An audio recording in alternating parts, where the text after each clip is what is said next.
Hi friends, welcome to Dhanvi's channel. ఈరోజు వీడియోలో కారం రొట్టెలు ఎలా చేయాలో చూపిస్తాను. నేనైతే 2 ఆనియన్లు 3 పచ్చిమిరపకాయలు తీసుకున్నాను. ఆనియన్స్కి తొక్క తీసి ముక్కలుగా కట్ చేసుకోవాలి. ఒక మిక్సీ జార్లో కట్ చేసి పెట్టుకున్న ఆనియన్ని అలాగే పచ్చిమిర్చిని దానికి సరిపడా సాల్ట్ని వేసి కచాపచాగా గ్రైండ్ చేసుకోవాలి.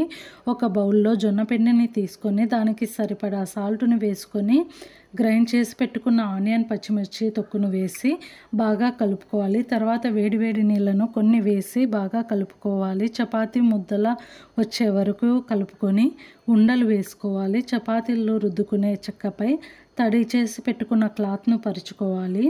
ఉండను తీసుకొని క్లాత్పై నేను చూపించినట్లుగా తట్టుకోవాలి.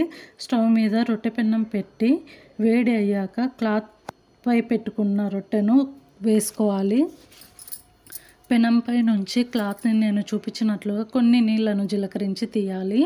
కొంచెం ఆయిల్ను వేసుకొని కాంచుకోవాలి. చూడండి, కారం రొట్టె ఎంత బాగుందో, టేస్ట్ కూడా చాలా బాగుంటుంది. మీరు కూడా ట్రై చేసి చూడండి. ఈ వీడియో మీకు నచ్చినట్లయితే please like, share and subscribe. Thank you.